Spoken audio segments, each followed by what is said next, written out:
여러분 안녕하세요. 불교 스피치의 이현정입니다. 잘 지내셨어요? 네, 반갑습니다. 오늘도 역시 금강경을 통해서 본 부처님 스피치 어떻게 하셨을까 하나하나 풀어가겠는데요. 시간이 많이 좀 부족하네요. 드릴 말씀이 많은데 제가 좀 말이 많았나 봐요. 지난 시간에. 네, 부지런히 가보겠습니다. 먼저 스피치, 불교 스피치 발언문 같이 해보겠습니다. 거룩한 삼보에 귀의합니다. 저는 오계를 잘 지킵니다. 오늘도 부처님같이 부드럽게 말하고 진실되게 말해서 남과 나를 이롭게 합니다. 부처님 법을 전하고 사찰과 스님 말씀을 전하여 불교 포교에 최선을 다합니다.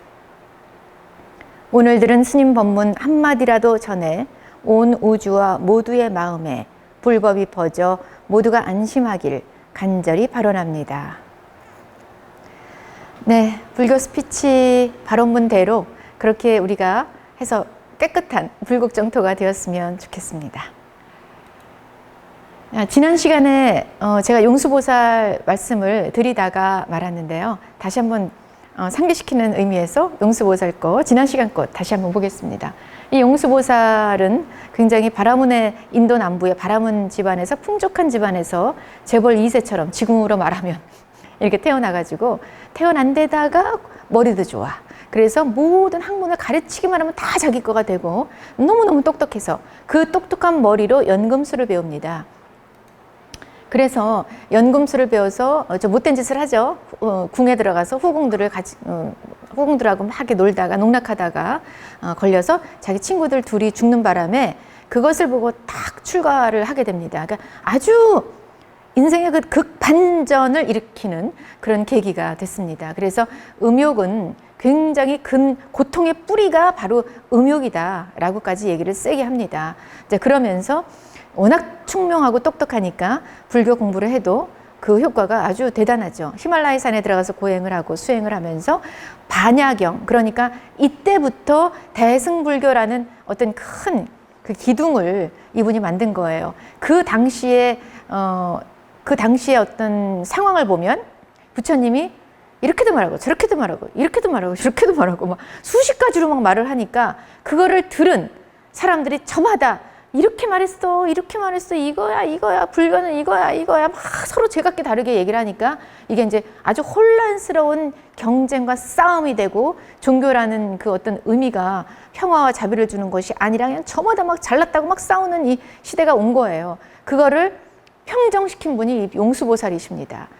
대승불교라는 것을 만나게 된 계기가 된 분이 용수보살이시죠. 이분이 말하는 것은 여러분들이 말하는 거 다 희론입니다. 이렇게 얘기한 거예요. 자, 희론이란 뭐냐? 놀 희자, 희롱할 희자 해서 망상분별, 온갖 거지의 망상분별을 다 희론이라고 하는 겁니다. 그러니까 희론이라는 거는 부처님은 A라고 말씀하셨다. 아니다. 부처님은 B라고 말씀하셨는데 무슨 소리야? 부처님은 C라고 말씀하셨는데 등등등등 해가지고 엄청나게 많은 종류의 부처님이 이렇게 말씀하셨다라고 서로 우기는 거예요. 이런 것이 다 희론이다라는 거예요. 굉장히 과격한 말이죠. 너 부처님 말씀을 너 지금 희론이라 그랬어. 굉장히 건방져. 이렇게 말할 수도 있죠. 듣는 사람으로서는. 이런 것들이 온갖 망상분별이다라는 거예요. 그 용수보살이 말하는 희론은 뭐냐? 용수보살이 말하는 망상분별은 뭐냐? 어떠어떠하다라는 거, 어떠어떠하지 않다라는 거, 어떠하면서 어떠하지 않다라는 거, 어떠하지도 않고 어떠하지 않지도 않는 거다라고 하는 거. 이 모든 게 다 자기가 규정짓고 단정짓고 그렇다라고 말하는 이런 것들이 다 망상분별이다라고 했던 거예요. 자, 그래서 금극에 가서는 뭐냐? 공을 알지도 못하고 공은 이거다, 공은 이거다, 공은 이거야 라고 저마다 이 공에 대해서 막 얘기하잖아요. 이런 것들 다 공의 망상분별이다 라고 얘기한 거예요. 공을 잘 알지도 못하면서 이거다 라고 규정 지으면 위험합니다 라고 경고 내리셨어요. 자, 공에 집착해서 벗어나야 된다라는 거예요.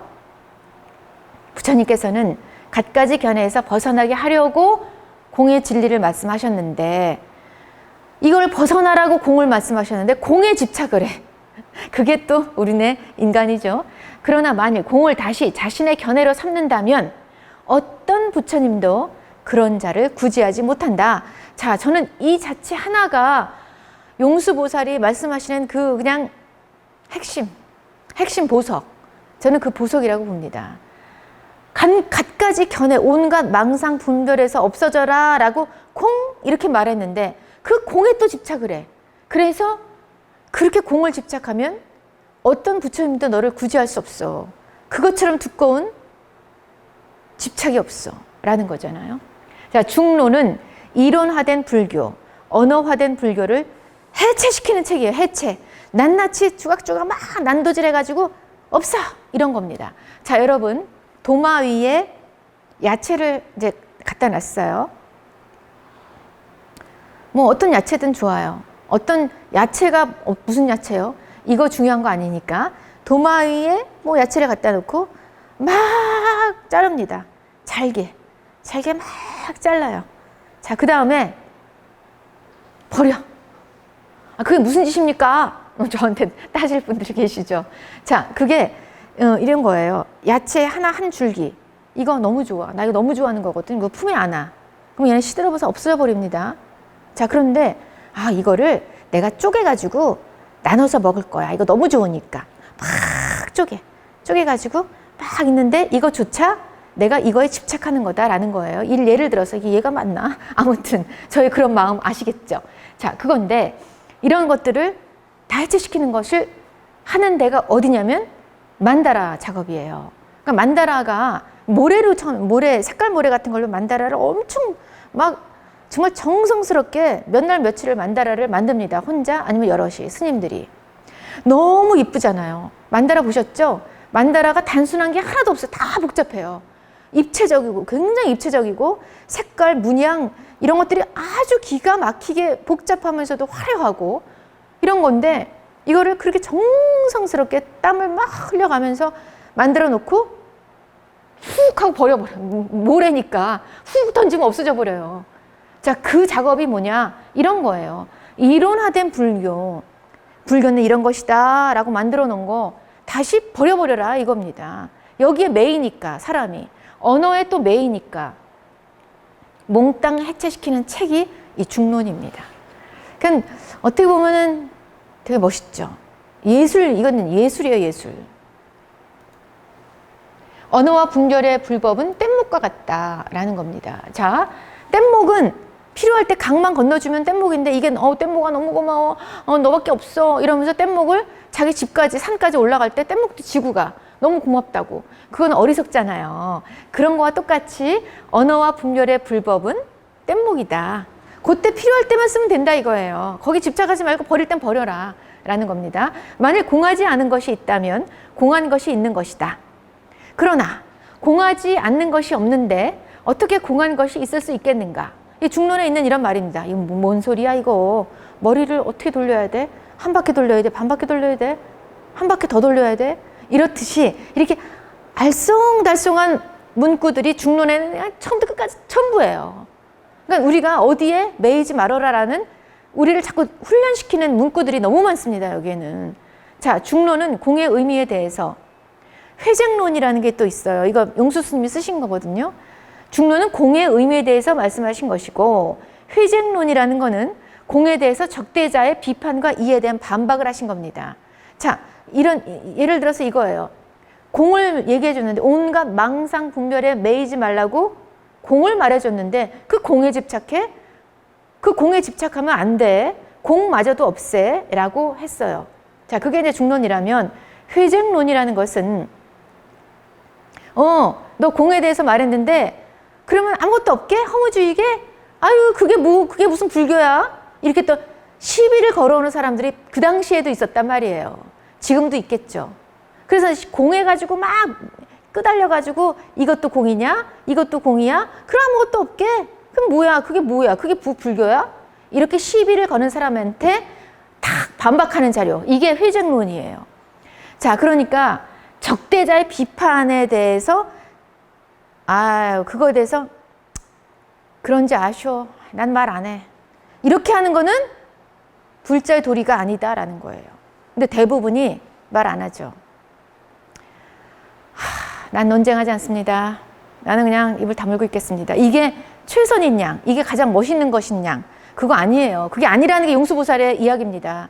남이 시비가 어려우면 거기에 딱딱딱딱딱 반응하고 대처해라 라는 겁니다. 불교가 얼마나 훌륭한지를 말해라. 너 입 가지고 있으면 말해. 모르면 말하지 마. 근데 모르지 말고 알아, 배워, 공부해, 이 말입니다. 자, 공에 빠지지 말아라. 어리석은 사람은 공을 올바로 이해하지 못해서 자기 스스로를 해친다.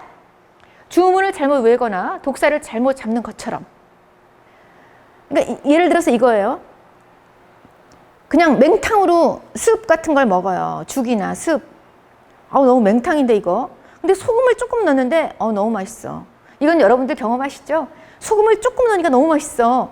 야, 이 소금이라는 거 이거 진짜 맛있는 거구나 해가지고 더 맛있으려면 소금을 한 바가지 넣으면 더 맛있겠다 해가지고 한 바가지 넣는 거랑 똑같다 이겁니다. 이제 비유가 이제 되시겠죠? 자가당착에 빠지지 말아라. 공에 대해서 그런 겁니다. 자, 이제 이거는요, 뭐 시간이 없는데 제가 이 말까지 드리자니 참 시간이 아깝네. 르네 마그리트라는 벨기에 추상 화가가 있습니다. 제가 좋아하는 화가여서 모시고 왔는데 이렇게 생기신 분이에요. 나는 회열을 이용하여 사유를 가시화한다. 언어 질서에 의문을 제기한다. 굉장히 이거 용수랑 좀 비슷해가지고 제가 가져왔습니다. 보이는 것은 보이지 않는 것이 될 수 있다. 이런 말이에요. 서양 사람으로서 이렇게까지 체득을 한 사람은 저는 이걸 보고 너무 깜짝 놀랐어요. 반가워서. 통상적으로 우리가 눈에 익은 사물에만 우리가 익숙한데 사람들은 그거를 더 이상 깨지를 못한다라는 거예요. 자, 예를 들어서 이분이 아주 유명한 그냥 무진장 유명한 그림을 제가 보여드리겠습니다. 이거예요. 자, 이거는 세네파윈 삐뿌라고 했는데요. 이것은 뜻이 뭐냐면 파이프가 아니다. 이 제목이 이미지의 반역이라는 거예요. 이미지의 반역을 한 거예요. 1929년작인데요. 이 그림 안에 들어있는 문구가, 이 문구도 그림에 속하는 겁니다. 이 그림의 문구는 이것은 파이프가 아니다. 이거예요. 야, 이게 그 용수보살이 말씀하시는 거, 부처님이 이것은 이것이 아니다. 그러므로 이거다. 뭐 이러는 거랑 조금 비슷한 것 같아. 이것은 파이프가 아니다. 자, 나는 나의 작품을 단순히 보는 것이 아니라 생각을 하게끔 만들고 싶다라는 게 르네 마그리트의 어떤 주요 목적입니다. 자, 그래서 이것이 왜 파이프가 아니에요? 라고 하면 이거는 그림이지 진짜 파이프가 아니야. 이게 있고요. 그 다음에 실제가 아니다라는 거죠. 정말 아닐 수도 있어요. 이건 아닐 수도 있어. 근데 왜냐하면 이게 파이프 모양을 한 초콜릿일 수도 있죠. 그리고 파이프 모양을 한 어떤 장난감일 수도 있잖아요. 그러니까 이건 파이프가 아니에요. 라는 의미가 두 번째. 세 번째는 언어의 불완전성. 누가 이름을 파이프라고 붙였어? 뽀삐라고 붙일 수도 있잖아요. 뽀삐. 아니면 뿌삐. 이렇게 붙일 수 있잖아요. 언어마다 부르는 이름이 다를 뿐이지. 응? 파이프와 진짜가 아니다라는 거예요. 또 이미지와 문자 연결. 이거는 그림일 뿐이고 이미지일 뿐이지 이게 진짜 파이프가 아니다라는 겁니다. 자, 언어학적 접근으로 보면 파이프가 아니다. This is not a pipe. 이거는 불어니까 이걸로 할게요. This is not a pipe 하면 this가 파이프냐? not이 파이프냐? 뭐 이런 언어학적 분석을 또 파헤쳐요. 막 이렇게 난도질을 해요. 약간 좀 그런 용수보살님하고 좀 비슷해가지고 제가 가져와 봤습니다. 자, 부처님의 비유 스피치. 제가 이제 지금부터는 말을 좀 빠르게 하겠습니다, 여러분. 죄송해요. 왜냐하면 할 게 많은데 시간이 없네요. 자, 부처님은 비유의 대가셨습니다. 비유, 그럼 벌써 법화경이 떠오르지만 여기 이제 금강경으로 시작하는 거니까 금강경 안에서 탈한 스파, 유형, 무형, 생각이 있는 거 없는 거, 있는 것도 아니고 없는 것도 아니고 이런 구류 중생, 9가지 중생의 종류를 이제 비유를 들어서 말씀하셨고요.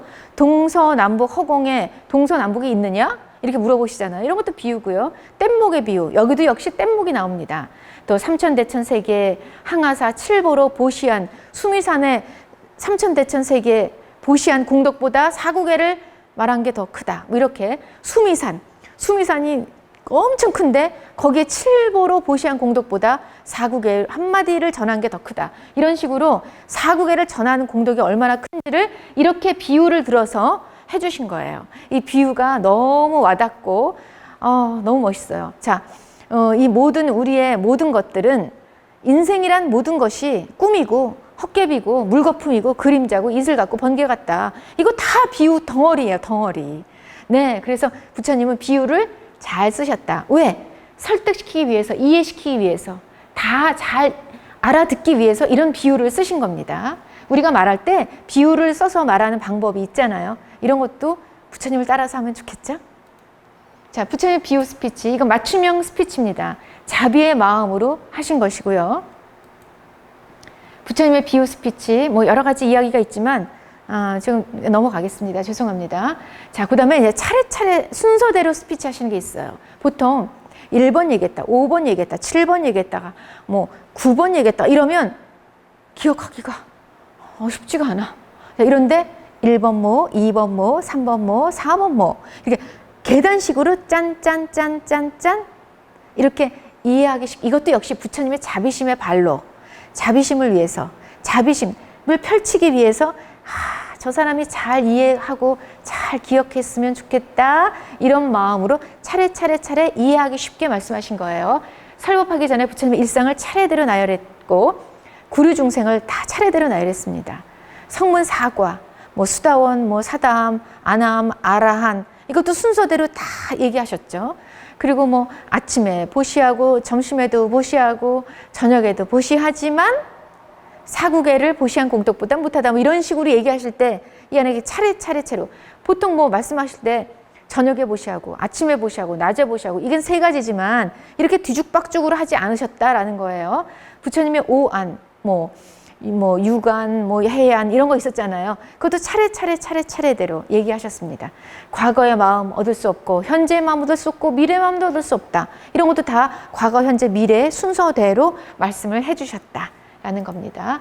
차례차례 이해를 쉽게 기억하기 좋게 이 차례차례 순서를 말씀하신 게 초전법륜, 부처님의 설법을 처음으로 시작한 초전법륜, 오비구들에게 이야기하고 그 다음에 야사와 그의 친구들에게 이야기를 하실 때 이렇게 차례 이야기를 하셔서 설득이 금방 돼서 다들 출가를 했다라는 겁니다. 시구처럼 운율을 맞춰 말씀하셨다라는 겁니다. 부처님은 우리가 왜 어렸을 때 참고서, 교과서 말고 참고서 있죠. 이 참고서가 좋은 참고서는 교과서만 보면 됐지 참고서를 왜 봐? 우리가 참고서를 보는 이유가 뭡니까? 교과서는 그냥 쭉 나열했는데 기억하기가 쉽지 않아. 그래서 헷갈릴 때도 있고 기억이 잘 안 돼. 자, 그 기억이 안 되는 것을 일목요원 안에 눈에 확 띄게 정리 요약 체계적으로 핵심만 별표 3개 막 이런 식으로 핵심 요약을 체계적으로 정리한 거, 이용을 잘한 게 좋은 참고서잖아요. 그 참고서처럼 깔끔하게 정리 요약까지 해주셨어요. 부처님은 그 경전 안에. 그러니까 쭉 말하고 나서 다시 한번 정리해 줄게 하고 정리를 짤막하게 4구계로 정리를 해주셨습니다. 압축된 개성으로 한 귀에 쏙 들어오게. 형색으로 나를 보거나 음성으로 나를 찾으면 삿된 길을 걸을 뿐 열애를 볼 수 없으리. 자, 이런 것들이 이게 노래로 만들어서 기억하기 좋게 해주셨습니다. 일체 모든 유의법은 꿈이요 헛개비요 물거품이요 그림자요 이슬 같고 번개불과 같으니 이렇게 관찰해야 한다.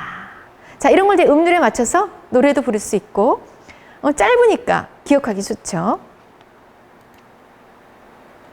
네, 그래서 이게 문학적 품격도 있고 공덕을 쉽게 짓도록 지름길을 알려주신 겁니다. 깔끔하게 정리하신 거. 금강경 4구계는 불교의 진수로 대표성을 갖고요. 개송만으로도 핵심에 도달할 수 있습니다. 그리고 4구계만 수지독성 전달하고 포교를 해도 엄청난 복덕이 있다. 개송의 미학이죠. 말은 짧아야 감동을 준다. 자, 이것은요. 보통 이제 스피치의 어떤 방법, 스킬 중에 자, 뭐 거두절미하고 3가지로 제가 핵심을 알려드리겠습니다. 첫 번째, 짧게 말한다. 두 번째, 감동 있게 말한다. 뭐 세 번째, 뭐 이런 것들이 있거든요. 자, 그랬을 때 가장 중요한 게 짧게 말한다예요. 제일 말 못하는 사람이 했던 말 또 하고 했던 말 또 하고 뭐 국물 우려 먹듯이 또 하고 그건 아주 말 못하는 사람이에요. 말을 잘한다는 건 핵심적으로 요약해서 상대방이 쏙 귀에 쏙 들어가게 이렇게 하는 사람이 말을 잘하는 건데 역시 부처님도 이 방법을 사용하셨습니다. 사용하였다보다는 스피치의 교본을 주신 거예요. 대화의 중요성을 알려주셨어요. 기본은 부처님의 그 경전의 거의 대부분은 대화체입니다. 제자가 질문을 하면 그 질문에 맞게 대답을 설해 주신 것이 경전이 되죠. 이렇게 묶음 경전이 됩니다. 수부리가 어떻게 우리가 항복받아야 됩니까? 라는 질문을 했기 때문에 금강경이 나왔듯이 뭐 다른 걸 물어보면 또 다른 경전이 만들어지게 된 거죠. 이렇게 부처님은 내 말을 따르라, 내 말을 안 따르면 지옥에 간다, 이렇게 겁을 주거나 명령을 내리거나 압박을 하거나 이러지 않으셨어요. 모든 게 다 궁금하면 물어봐. 그럼 내가 대답해 줄게. 뭐가 궁금해? 그 사람에게 맞는 스피치를 해주기 위해서 그 사람이 뭐가 궁금한지를 요구하셨어요. 그 이후에 자비심의 발로로 그 사람에게 맞는 비유를 들어주시고 맞는 스피치의 언어를 구사하셔서 그가 꼭 들어서 이해하기 쉽게 그렇게 해주신 겁니다. 그 방법이 대화체입니다. 대화체. 대화의 중요성을 알려주셨죠. 기본은 자신의 마음을 두고 긍정적이고 밝은 마음이어야 효과가 있죠. 자, 대화합시다. 그래서 뭐 어떻게 하자는 건데? 이러는 거 있잖아요. 저 리얼해요? 보통 회의할 때. 자, 회의합시다. 자, 돌아가면서 다 허심탄회하게 얘기해. 허심탄회하게. 자, 아무도 허심탄회하지 않죠. 오픈된 마음이 되지 않습니다. 일방적으로 상사가, 맨 위에 있는 상사가 얘기 다 해버리고 뭐 할 말 없나? 다 가만히 있으면 오늘 회의 끝? 이러고 나가는 거죠. 아휴, 빨리 좀 끝나라. 속에선 다 그런 말 하고. 자, 그런데 대화도 얼마나 무궁무진하게 다양해요.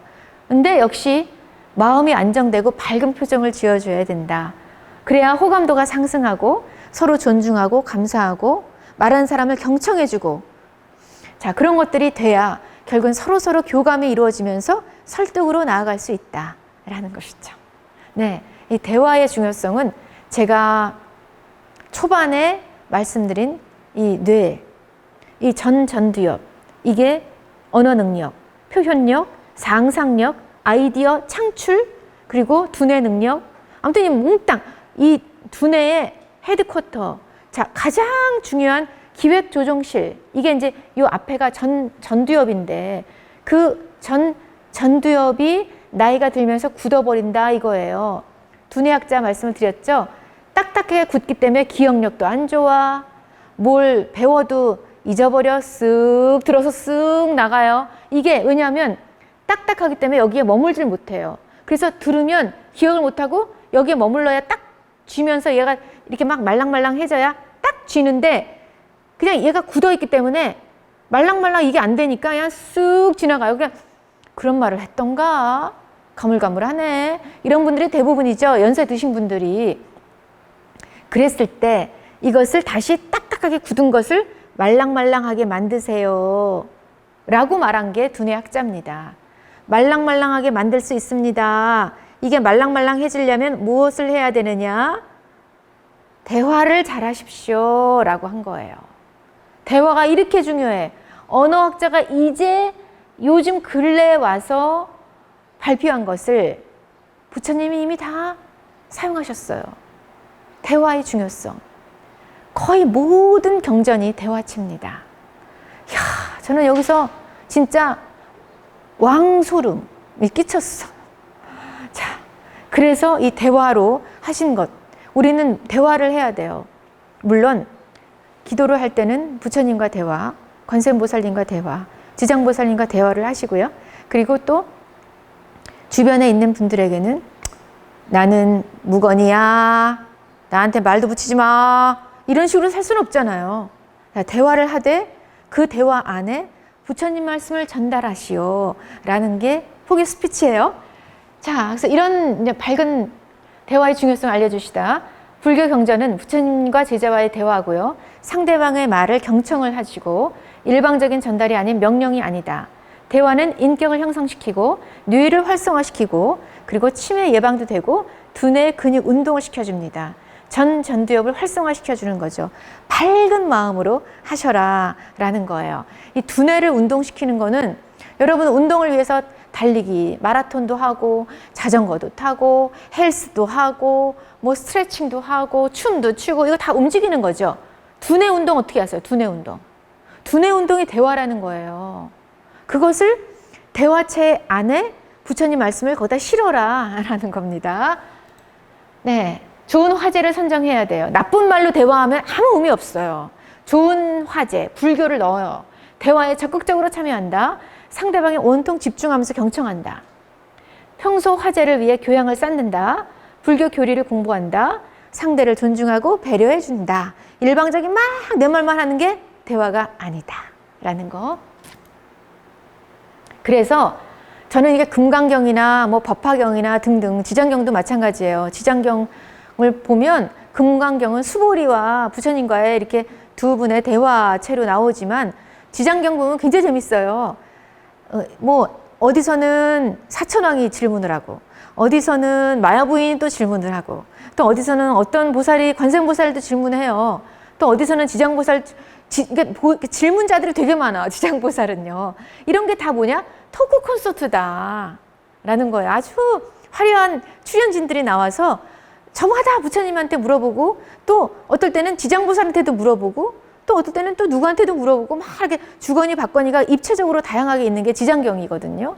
그래서 이제 그런 것들 토크 콘서트다. 쌍방향 대화 커뮤니케이션을 하는 게 경전들의 내용들입니다. 굉장히 버라이어티하죠. 그래서 이런 것들 보면서 저는 너무나 멋있었어요. 그리고 부처님은 매사에 경전마다 역시 금강경에서도 마찬가지지만 일체요심조, 응무소주 이생기심 너무나 유명한 문구죠. 내가 모든 만물을 짓고 만들고 창조했음을 선언하십니다. 부처님으로 향하면 된다는 대안을 제시해 주시고요. 인간 해방, 탄생계, 이 탄생계부터 사실은 인간 해방을 열어주신 거예요. 누구나 다 부처가 될 수 있다. 자, 이것은 타 종교들과 아주 다른 점이 누구나 부처가 될 수 있다잖아요. 타 종교에서는 상상할 수도 없는 해괴망측한 말이고 어디 감히 이렇게 될 수 있는 말인데 그럼 누구나 평등하게 누구나 다 부처가 될 수 있다고 하지 않습니까? 자, 이런 것들이 인간 해방이에요. 계급 해방, 뭐 인권 평등, 진짜 평등은 여기서 있다라는 겁니다. 그래서 제가 이제 이런 걸 보면서 희망과 용기, 이 비전 제시를 해주시는 이 경전을 읽고 아우 정말 항상 경전을 많이 읽어야 되는 이유가 이런 것들을 우리가 자꾸 체득하자. 부처님이 그렇게 목 놓아 외치셨던 이 희망과 비전의 제시, 이것을 우리가 좀 알아챙기고 올곧게 잘 살아야겠다라는 겁니다. 이런 거 일체유심조, 내가 모든 만물을 내가 지어요. 내가 누가 지어준 게 아니에요. 어떤 뭐 피조물이 뭐 이런 게 피조물이 돼가지고 누가 이렇게 짓는 사람이 따로 있는 게 아니라고요. 그래서 내가 모든 만물을 짓고 만들고 창조했다라는 것들. 부처님으로 향하기만 하면 된다. 이런 가능성. 그리고 누구에게나 문이 열려 있다라는 이런 거. 뭐 몇 점 맞아야지 뭐가 되고 승급이 되고 뭐 그런 거 없어요. 그러니까 열심히 하시면 됩니다. 무식한 두리반특도 한마디 말로 아라한이 됩니다. 이런 예들을 보면 정말 너무너무 지금 이 21세기 4차 혁명 시대, 5차 혁명 시대까지 이게 막 그냥 기계가 진보해가지고 막 나아가는데 드론이 날고 인공지능이 막 오고 막 로봇이 기어다니고 막 걸어다니고 막 이러는 시대에도 평등합니까? 인간의 불평등, 남녀차별, 인종차별, 뭐 나이차별, 세대 간 차별, 지역차별, 국가차별, 얼마나 차별이 많아요. 우리는 이런 세상에 살고 있습니다. 그래서 인간은 의례에 불평등하다. 그렇게 그러려냐고 사세요. 라고 하는 사람이 오히려 맞을 정도로 인간은 그냥 불평등하게 태어났습니다. 그런데 그것도 또 맞는 말도 아니에요. 자, 우리는 모두가 다 부처이기 때문에. 그래서 이런 것들을 정말 환희심 갖게 하는 이런 걸 자꾸 주세요, 부처님이. 그래서 우리는 희망과 용기를 가져야만 됩니다. 좀 슬픈 이야기지만 우리가 이렇게 K-방역으로 방역도 잘하고 IT 대국이고 반도체 국가고 바이오 산업도 국가고 너무너무 좋아요. 정말 국토에서 자원 하나, 뭐 기름 한 방울 나지 않는 이 나라에서 이렇게 이런 것들로 우리가 이렇게 부가가치를 창출하고 나라가 부강해지고 풍요로워지는데 좀 슬픈 얘기입니다만 삼성이 저 어렸을 때는 소니가 가장 세계 최강이었는데 삼성이 소니를 뒤집어 엎어서 1위가 되는 순간 그 당시에 우리나라 자살률이 1위가 됐어요. 자, 그거는 참 굉장히 씁쓸한 이야기죠. 물질적인 풍요가 마음의 안정을 갖다 주지는 않는다. 지금도 마찬가지입니다. OECD 국가 중에서 청소년 자살률 1위, 노인 자살률 1위, 여성 자살률 1위, 자동차 사고 사망률 1위. 아무튼 그런 것들이에요. 거기다가 출산율 저하 1위. 그러니까 이거는 우리나라가 멸종으로 가는 나라, 유일한 나라가 대한민국입니다라고 어떤 인구 통계학자가 발표를 한 것이 저는 그냥 느껴져요. 저 나라는 그냥 멸종될 것 같습니다. 뭐 이런 거 있잖아요. 자, 지금 인구 문제 얘기하자는 게 아니라 낫지도 않는데 죽어가는 사람이 많다는 거예요. 자살률이 높아요. 그런데 자살이라는 것은 자포자기, 그 다음에 희망과 용기가 이제 없어지는 거죠. 살아갈 희망이 없어요. 비전이 없어요. 낙이 없어요. 그리고 내 자신을 이제 미워하게 되고 그러면서 그냥 실오라기 아무것도 희망의 빛이 없기 때문에 죽는 겁니다. 자, 그것을 우리가 세상을 어떤 구제, 너무 거룩하지만 그런 마음까지도 지니고 이 불자라면 한 사람을 자살하려는 하는 사람을 자살을 막고 살리고 희망을 거기다 불어넣어줘서 빛을 불어넣어 주는 것만큼 방생이 어디 있습니까? 방생. 그것도 방생이라고 저는 보고요. 이런 생명 존중 사상을 우리가 불교 포교로 그리고 불교 스피치로 이 대화 스피치, 대화가 이렇게 중요하다 그랬잖아요. 그런 대화 스피치로 그들을 감싸 안아서 자살률을 막는 것도 저는 뭐 이렇게 미꾸라지 저기 방류하고 뭐 잉어 방류하고 이거보다 사람의 생명을 한 사람에도 건져내는 게 전 더 큰 방생이라고 봅니다. 그런 의미에서 저는 불교 스피치가 사람을 살리는 스피치로 거듭났으면 좋겠다. 어떻게 살려요? 부처님이 이렇게 말씀하신 것 가지고 우리가 살려내야죠.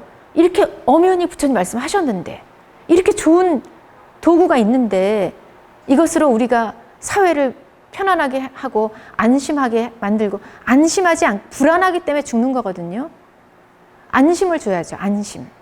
저는 이 안심이라는 게 그래서 금강경을 안심법문이라고 합니다. 그래서 저는 이게 이제 됐지? 안심하지? 어렸을 때 너무나 저는 겁이 많았어요.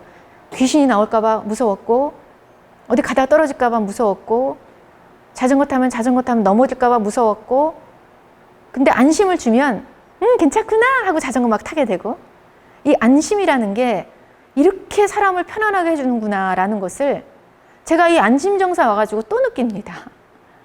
그래서 이 안심이란 말이 정말 참 좋은 말이에요. 안심 법문을 통해서 달마 스님이 해가 제자를 받아들이고 해가는 거기서 안심을 얻게 되죠.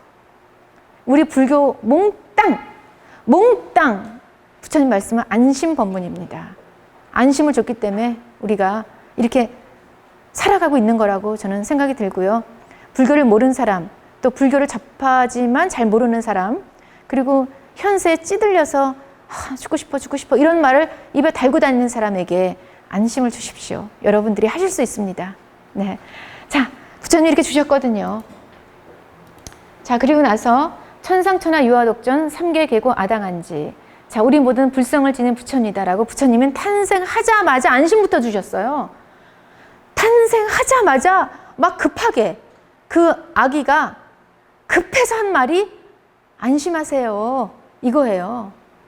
그거에 맞춰서 초조인 달마 스님도 안심해. 이거고, 부처님이 몽땅 25년, 45년간 말씀하신 것도 안심이고. 자, 우리 모두 불성은 지닌 부처님이다. 반드시 성불할 수 있는 확신을 수철해 주셨고, 안심 법문. 천신이 옹호한다는 평화와 안전한 신뢰. 현대인들은 이 희망의 신뢰, 빛을 받아야 됩니다. 그리고 이제 부처님은 흥미로운 예화를 그렇게 얘기를 잘해. 부처님은 스토리텔러예요. 스토리텔러. 부처님은 이야기 보따리 장사. 장사라고 하면 안 되고 이야기 보따리꾼. 너무 재밌어. 저는 보통 아이들이 머리가 좋아지는 거는요. 할머니 무릎팍에서 듣던 옛날 얘기를 많이 들은 애들이 머리가 좋아져요. 인도에 머리가 좋은 사람들이 세계 최고의 영재가 인도에 많다는 게 그 사람들은 글로 외운 게 아니라 그냥 구전으로 듣는 거가 많으니까 그냥 갖다 머리에다 팍 박아 놓는 거예요. 그게 머리 활성화시키고 뇌 근육을 움직이게 하고 이 전두엽을 막 움직이게 만드는 게 이게 암기거든요. 그래서 인도에 그런 천재들이 많다고 하는데 이야기가 재미있으면 너 절대 기억하지 마. 이래도 기억하게 됩니다. 이야기가 재미있으면. 그런데 부처님은 어느 경전마다 재미있는 얘기를 거기다 자꾸 넣어주세요. 흥미로운 이야기를 이끄는 방법. 자, 이거는 스피치 교본에 나와 있는 얘기예요. 자, 예화를 70, 80%를 넣어라. 줄거리 아웃라인을 10에서 15% 넣어라. 결론을 5에서 10%를 넣어라라는 게 스피치하는 방법이거든요. 근데 이런 흥미로운 이야기거리를 부처님은 그냥 막 넣어주신 거예요. 자, 여러분이 영화 봐가지고 영화 얘기를 막 해주면 기억하지 마. 절대 기억하지 마, 너. 아무리 그래도 기억합니다. 재밌으니까. 재밌는 건 못 당합니다. 근데 그런 재밌는 얘기를 너무 잘하시는 거예요. 자, 부처님, 연등 부처님 처소에서 했던 이야기. 또 가리왕이 있었을 때 막 사지를 막 이렇게 난도질 당해가지고 사지가 없었을 때 그런 이야기.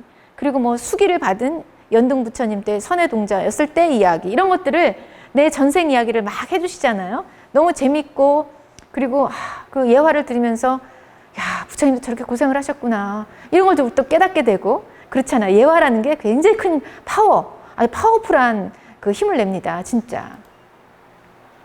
그래서 여러분도 내가 절에 갔는데 굉장히 마음이 편안해지고 좋더라고. 이런 거를 예화를 자꾸 이렇게 만드세요. 그리고 자꾸 그런 체험을 많이 하시고, 그래서 그런 이야기를 전달하세요. 평소 예화에 대한 준비를 해두고, 불교 교리 공부하고, 또 인터넷 모르면 인터넷 발췌해가지고 내 자료를 만들고, 기록이나 자료화를 꼭 만드세요. 이렇게 파일로 만드시고요. 그리고 자신이나 타인의 수행 사례를 또 이렇게 잘 들으시고 또 메모하시고, 메모에 끝났다 이렇게 아니라 이거를 내 입을 통해서 말로 전달할 줄 알아야 돼요. 배워서 그냥 귀로만 듣고 쑥 없어지면 안 돼요. 귀로 들으면 입으로 나올 줄 알아야 되거든요. 자, 그래서 입으로 나올 때는 여기서 다 정제가 돼가지고 귀가 2개 있는 이유는 일단 많이 들어라. 입이 하나 있는 이유는 거기서 정리돼가지고 압축해서 이렇게 나가라 라는 거거든요. 그러니까 압축하고 정리해서 이렇게 나갈 줄 알아야 되는 겁니다. 네, 그래서 이제 커뮤니케이션의 동일화 효과라는 게 있는데요. 듣는 사람 모두에게 이렇게 얘기를 하면 꼭 내 말하는 것 같단 말이야. 이렇게 느낄 때 있죠. 그런 것들을 이제 동일화라고 합니다. 자, 그런 거에는 글자적 해석하는 게 있고, 문법적 해석을 해주는 게 있고, 역사적 이야기를 더 넣어주는 게 있고, 또 문해적인 이야기 있고, 사회적인 이야기 있고, 실천적인 이야기, 여러 가지 이야기도 종류가 있습니다. 자, 오늘은 부처님 당시에 대한 이야기를 해드리겠습니다. 이렇게 나가도 되고요. 자, 요즘 코로나 시대입니다. 코로나19가 기승을 부리고 있는데, 자, 여기서 우리 부처님의 법을 어떻게 활용할 것인가? 자, 이런 거 사회적인 이야기잖아요. 그래서 우리가 부처님을 이 시대에 어떻게 모셔와야 되느냐, 그 이야기를 하겠습니다, 여러분. 이건 실천적인 이야기죠. 자, 이런 것들이 굉장히 이렇게 무궁무진하게 다양하게 섞여서 활용하시면 돼요. 그러니까 이런 걸 자료를 많이 만들어 놓으세요. 자료가 없으면 많이 배웠는데 근데 나 무슨 말을 어떻게 하지? 나 모르겠는데요. 그리고 그냥 떨려요. 자, 대중공포증이라든가 앞에 나와서 말을 해야 된다는 거든가 앞에 꼭 안 나오더라도 그 다음에 말해보세요 라고 시키면 막 심장이 바운스 막 하는 분들 있죠. 그런 분들은 준비가 평소에 안 돼 있기 때문에 그렇다라는 거예요. 준비가 평소에 이렇게 돼 있으면 네. 그거에 대해서는 제가 짧게 말씀을 드리면 부처님이 이러셨습니다. 하고 말을 하게 돼요. 그러면 안 떨려요. 떨린다는 이유는 준비가 전혀 안 돼 있다는 얘기예요. 그거는. 그리고 나서 이제 호흡도 배우면 호흡이 깊은 호흡이 되면 또 안 떨리는 방법이 있거든요. 그런 건 일단 약간 옆으로 두더라도 첫 번째 준비가 안 되면 당연히 떨립니다. 당연히 이건 너무 당연해요. 저도 마찬가지고. 네. 부처님의 알쏭달쏭한 그 논법이 또 하나 나옵니다. 뭐 이거 그 전에 용수보살이 하셨던 이야기인데 워낙 중요해서 이게 나옵니다. 이것이라고 하는 것은 이것이 아니기 때문에 이것이다 라는 거예요. 말에 빠지지 말고 집착하지 말 것. 자, 이건 뭐 여러 번 얘기해서 아시겠죠? 그러니까 저를 통해서 보면 제 얘기를 할게요. 안녕하세요. 저는 이현정입니다. 이제 그래서 누구는 강사님, 누구는 교수님 이렇게 불러요. 그럼 집에 가면 우리 엄마가 현정아 이렇게 부릅니다. 또 저희 조카는 이모 이렇게 불러요. 그리고 또 누구는 여보 이렇게 부르고 또 누구는 이현정 씨, 내 동생은 언니 이렇게 불러요. 또 절에 가면 불자님, 법우님, 보살님 이렇게 불러요. 자, 그러면 이거 말고 객관적으로 어떤 사람이 저 사람은 정체가 뭐야? 이모랬다가 엄마랬다가 이현정 씨랬다가 교수랬다가 저건 뭐야? 이렇게 볼 수 있다는 거예요. 자, 이해되시죠? 부처님 말씀이 이모, 엄마, 여보, 불자님, 보살님 이렇게 부르는 거와 똑같다 이겁니다. 그렇지만 저는 저죠? 저는 저죠. 어디 안 가잖아요. 편의상 이렇게 부르는 거잖아요. 정해진 건 없어요. 정해진 건 없어요. 필요에 의해서 말해줄 뿐이에요. 누구나 다 마찬가지겠죠. 이렇다고 이렇게 막 다양하게 부른다고 저 사람 믿을 수 없는 사람이구만. 시종일관 똑같이 가야지. 어떻게 이름이 저렇게 달라? 이러진 않잖아요. 그거랑 똑같다 라고 생각하시면 되겠습니다. 이 경의 이름은 금강반야바라밀이니 이 제목으로 너희들은 받들어 지녀야 한다 이렇게 확실하게 말했어요. 지녀야 한다 이렇게. 열애는 반야바라밀이 아니라 살아였으므로 반야바라밀이라 말한 까닭이다. 뭐 이상한 논법이 또 나옵니다.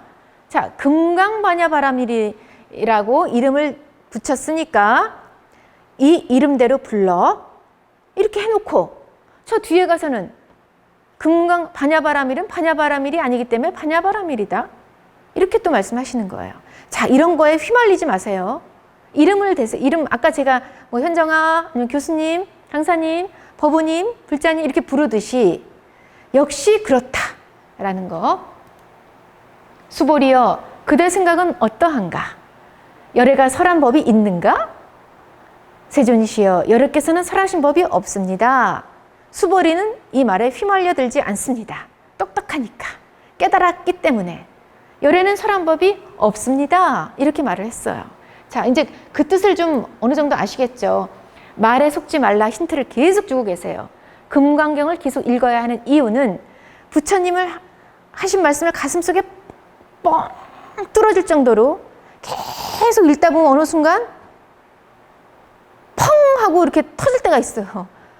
그렇게 될 때까지 읽어라 라는 겁니다. 너무 횟수에 연연하지 마시고 내가 10번 읽었는데 오늘은 내가 15번 읽었어. 이거 왜 이러셔? 막 이렇게 뻑이라고 읽는 거 아닌 거 아시죠? 횟수에 연연하지 마시라 라는 겁니다. 말은 상대방을 위해 말하는 것이다. 대기설법, 수기설법, 네, 맞춤형 언어. 인도는 기억의 나라, 구전의 나라라고 그랬죠. 인도는 나란 말이 없어요. 1961년에 652개 언어를 사용한다라고 센서스에 나왔어요. 그런데 2001년 돼가지고 100만 명 이상이 사용하는 언어만 30개라고 나왔어요. 자, 헌법에서 인정하는 건 그래도 좀 낫다. 헌법에서 인정하는 공식 언어가 22개예요. 끔찍해. 자, 그러면 부처님 당시에는 얼마나 다양했겠어요. 옆집 가면 옆집 말이 달랐을 거예요. 그런데 그걸 다 구사하신 거예요. 자, 기원전 500년에서 기원전 350년 사이에 이렇게 언어가 다양하고 뭐 문맹률이 높고 하는 이 나라에서 문법학이 형성이 됐어요. 참 아이러니컬 나라가 인도 정말 우습죠? 네, 그래서 이런 이야기를 이렇게 하면서 여러 가지 부처님이 쓰신 이 스피치 방법 이런 것을 이야기를 했는데 다 드리지는 못했습니다. 시간 관계상 제가 여기서 인사를 드리겠고요. 제가 맡은 이 14회까지가 제가 불교 스피치를 맡은 분량입니다. 여기까지 제가 불교 스피치를 여러분과 만나게 됐고요. 또 계속 반복해서 들어주실 분 좀 들어주시고, 우리가 불교 스피치를 이 시대에 왜 해야 되는지 반드시 좀 숙지해 주시고, 같이 불교 포교를 위해서 불국 정토가 되는 그날까지 불교 스피치 계속 해 나갔으면 좋겠습니다. 여러분 같이 함께 해주셔서 너무나 감사합니다.